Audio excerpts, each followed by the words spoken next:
February the 19th, 2013, Los Angeles. The morning light revealed an unsettling scene at the CECIL Hotel's rooftop. Guests had been complaining about weak water pressure and an odd dark tint in the tap water.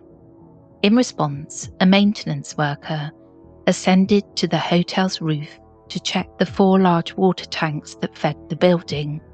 He noticed one tank's heavy lid sitting askew and peered inside. What he saw made him recoil in horror. A human figure was floating, face up, in the cold water. The body was bloated, discoloured, and eerily still. In that moment, the CECIL Hotel became the epicentre of a mystery that has captivated the world for years. I'm Sarah Powell, and this is Obscurata, because some stories have no ending.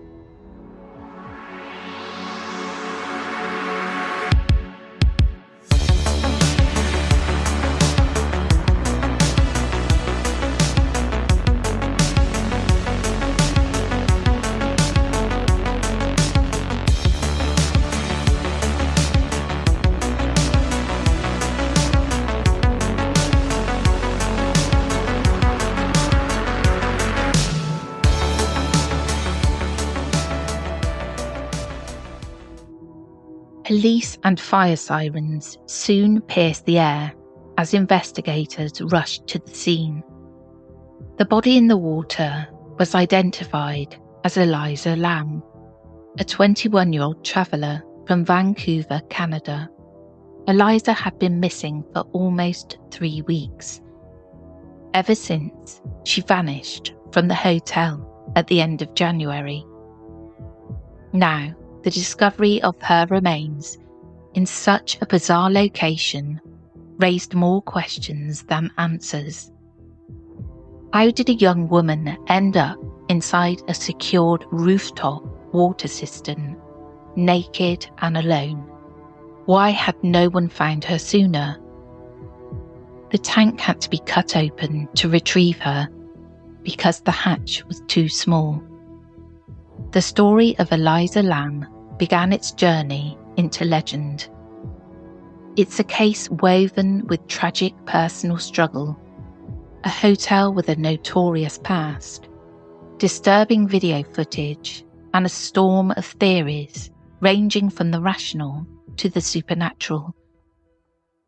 What follows is a deep dive into the haunting tale of Elisa Lam, her background and state of mind, the dark history of the CECIL Hotel where she stayed, the puzzling circumstances of her disappearance, the infamous elevator surveillance footage that transfixed the internet, the investigation that led to her grim discovery, and the myriad theories and cultural aftershocks that continue to make her story one of the most perplexing, unsolved mysteries of our time. Elisa Lam was born in 1991 and grew up in Vancouver, the daughter of immigrants from Hong Kong. By all accounts, she was a bright and friendly young woman, a student at the University of British Columbia. But she also struggled with significant mental health challenges.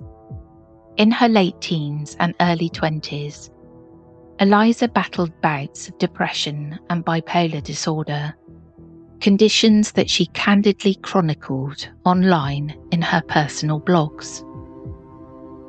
On a Blogspot journal she started in 2010, titled Ether Fields, Elisa wrote openly about feeling, quote, utterly directionless and lost, after a major depressive relapse forced her to drop several college courses in early 2012.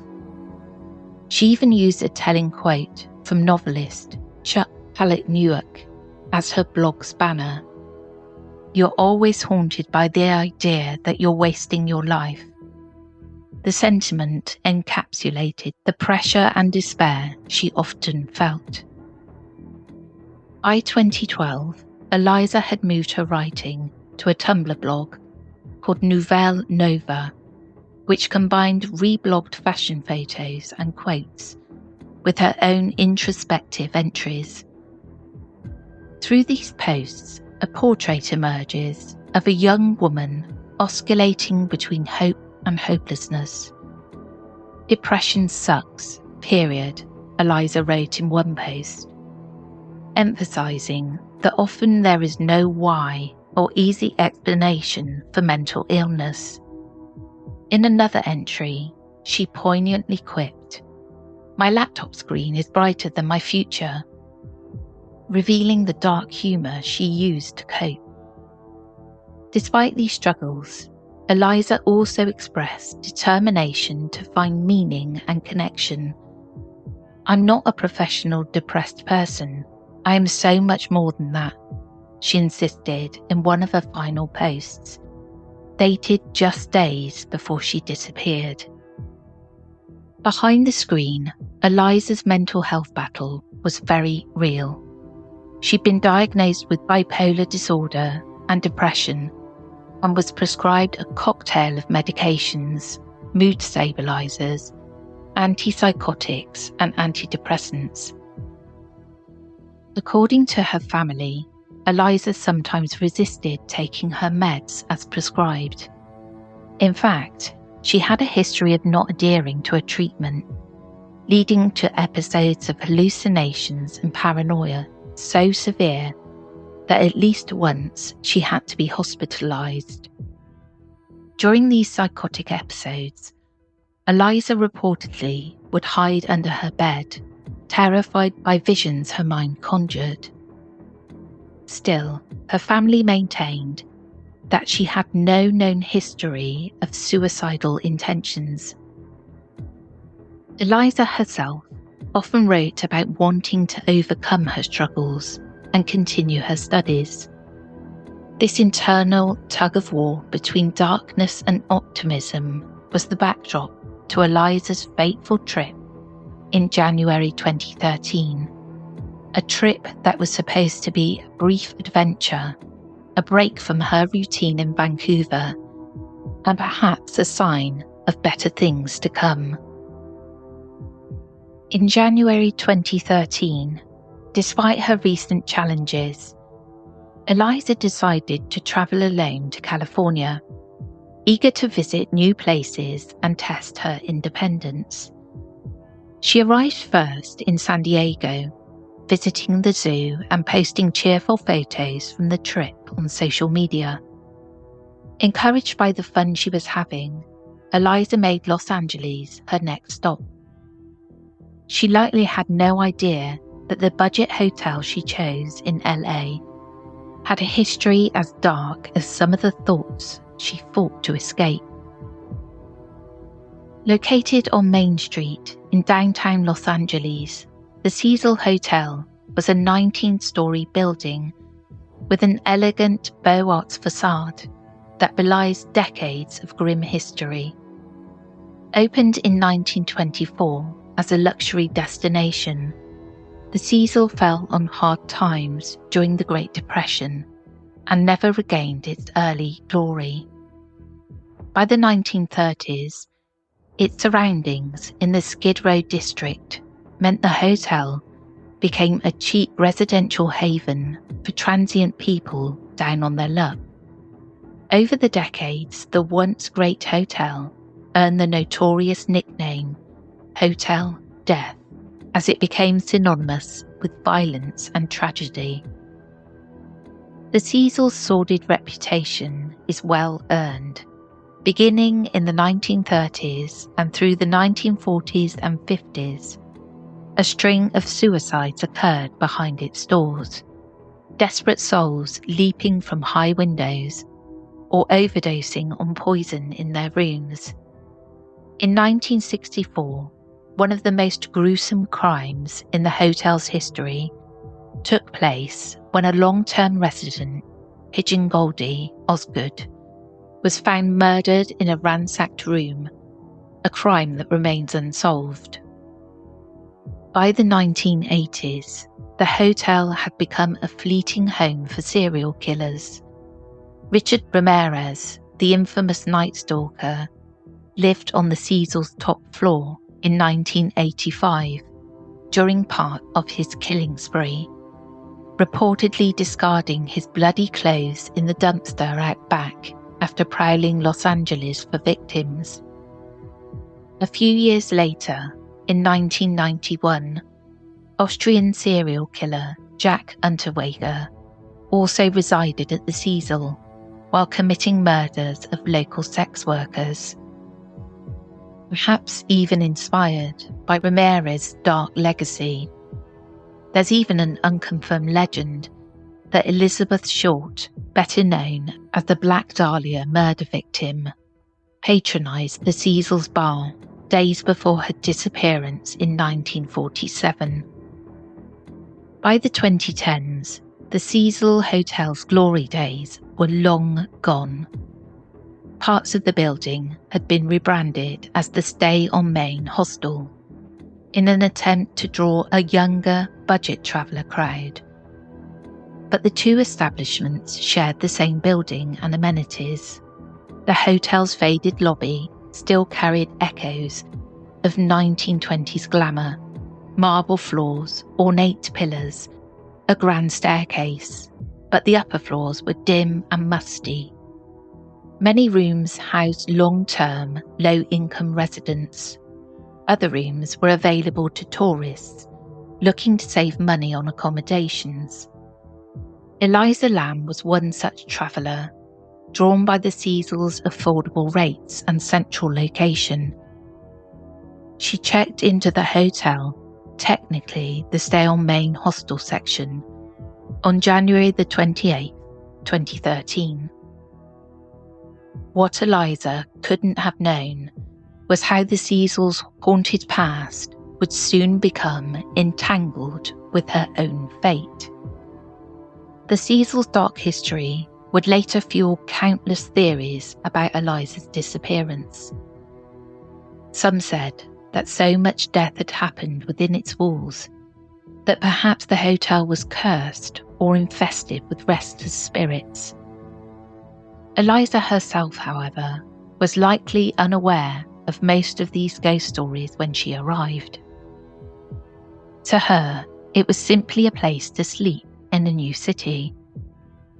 But it was also a place where she would spend her final days, and one that would become forever linked to one of the 21st century's most haunting true mysteries. Elisa Lam's West Coast trip had been going smoothly until she reached Los Angeles. On January the 26th, 2013, she arrived in LA via Amtrak train from San Diego and made her way to the CECIL Hotel / Stay on Main, near the gritty Skid Row neighbourhood.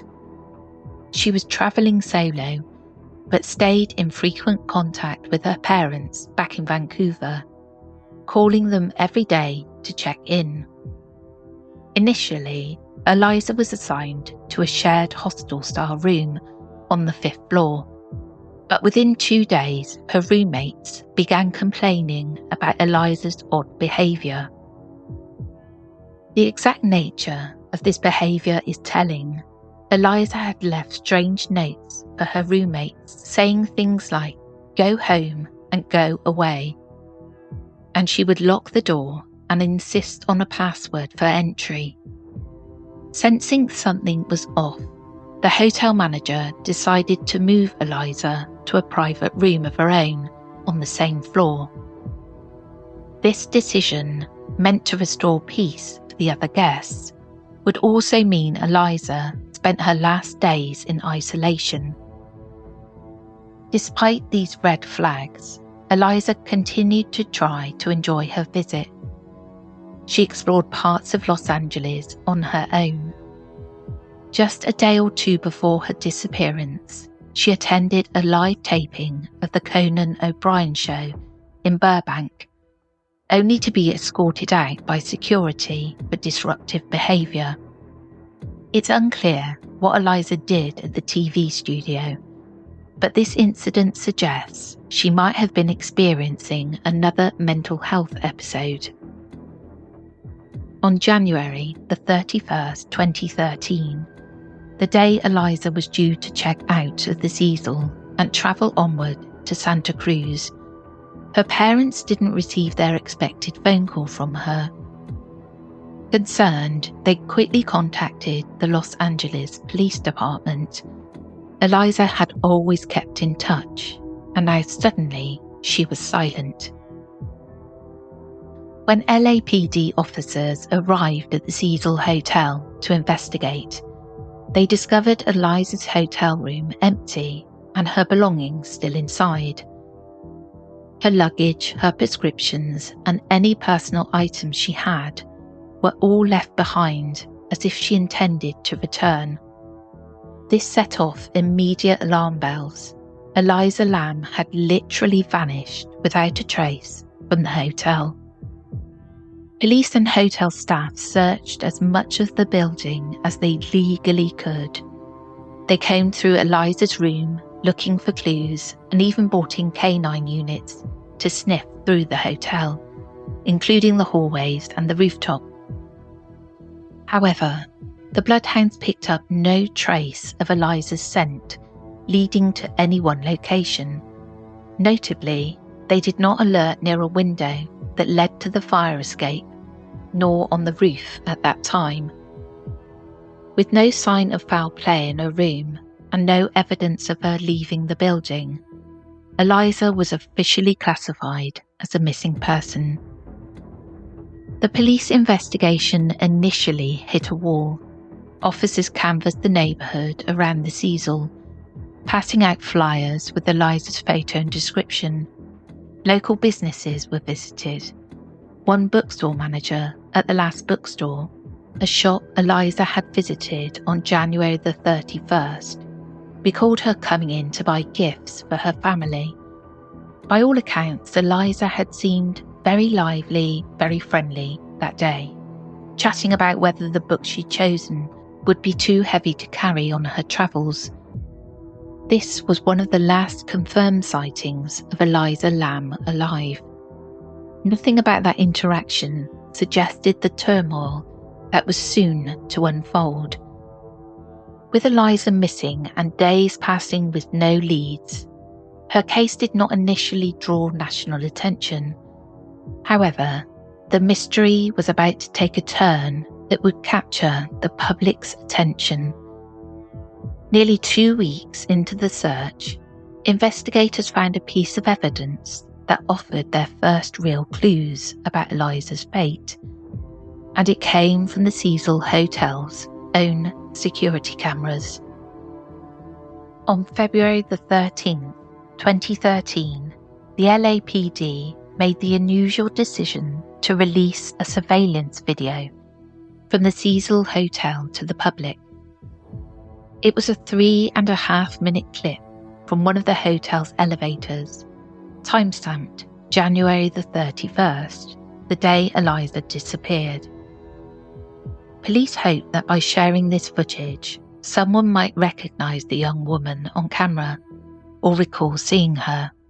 They could not have predicted that this grainy video would become an internet sensation, sparking millions of theories. The video, now simply known as the Elisa Lam elevator video, is profoundly unsettling to watch. In the silent footage, Elisa, wearing a red hooded sweatshirt, dark shorts and sandals, enters the elevator alone. She appears agitated. She presses the buttons for multiple floors. In fact, at one point, it looks like she runs her fingers down the whole panel, illuminating several buttons at once. Oddly, the elevator doors fail to close. As seconds tick by, Elisa peeks out into the hallway nervously, as if expecting or fearing someone's arrival. She darts back into the elevator, then out again, at times hugging the wall just outside the elevator's threshold. Her gestures are strange and erratic. She steps in and out. She flails her arms in odd motions. And at one moment, she stands in the doorway, moving her hands in front of her, as though feeling for something in the air or communicating with something unseen. Throughout the clip, the elevator doors remain inexplicably open. Finally, Elisa steps out of frame entirely, after which the doors close on their own and the elevator resumes functioning, stopping at different floors with no passenger inside. Watching this video feels like witnessing a scene from a horror film. There is an almost palpable tension as Elisa presses herself flat against the corner of the elevator, then peers out as if hiding or fleeing from someone. Her behaviour is undoubtedly bizarre. When the LAPD posted the video on YouTube, hoping for leads, it instead ignited a media frenzy and an online obsession. In just the first 10 days, the clip garnered millions of views worldwide. Viewers were transfixed by Elisa's inexplicable actions. Many noted how terrified she appeared, leading to rampant speculation that she was being stalked by someone just outside the camera's view. Others thought she might be under the influence of heavy drugs or party substances, causing hallucinations or paranoia. However, toxicology tests, when they would later be conducted, would show no recreational drugs in her system. The elevator video's eerie qualities also led to more fantastical explanations. Some viewers wondered if Elisa was playing a paranormal elevator game, an urban legend ritual that supposedly opens a gateway to another world if a person presses a certain sequence of elevator buttons.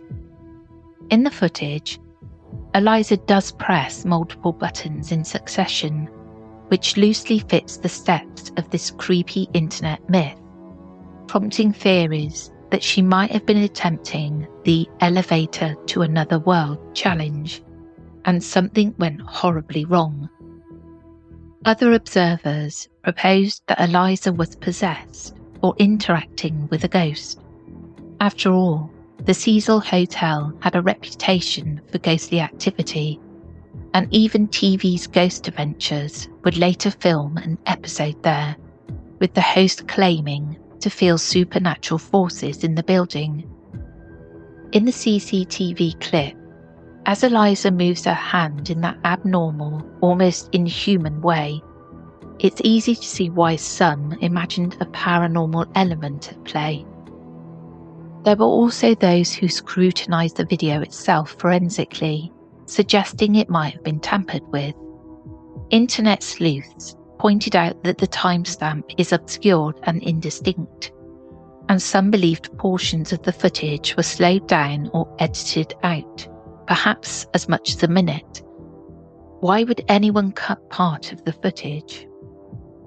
The theories ranged from protecting the identity of someone who was accidentally captured on the tape, to covering up a more sinister scenario. Perhaps, some speculated, hotel staff or police removed evidence of a second person in the video. Maybe a perpetrator following Elisa to avoid public panic or liability. The authorities, however, denied altering the video in any way, insisting that its quirks were a result of technical glitches in the surveillance system. As the elevator video spread across social media and news networks, it transformed Elisa Lam's disappearance from a local mystery into a global puzzle.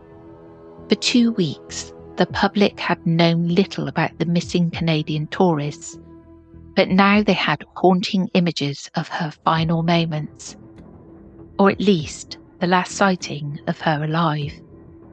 and it seemed everyone had a theory. Still, for all the speculation the video provoked, it did not answer the burning question: where was Elisa Lam? The world knew something terrible might have happened in that elevator, but her whereabouts remained unknown. The video was a riddle without a solution until the events of February the 19th provided the tragic answer. As the investigation into Elisa Lam's disappearance continued, the elevator footage only deepened the mystery. Was she afraid of something, or someone, lurking just beyond the camera's view? Was she experiencing a psychological episode, or was something far more sinister at play? Despite endless speculation, one thing remained certain: Elisa was missing. And as days turned into weeks, the pressure to find answers intensified. But no one could have anticipated where those answers would come from, or the horrifying discovery that would bring Elisa's story to its tragic end. In part 2, we unravel the chilling details of how Elisa's body was found, the forensic investigation that follows, and the countless theories that continue to haunt this case. What really happened to Elisa Lam, and why do the questions surrounding her death refuse to fade?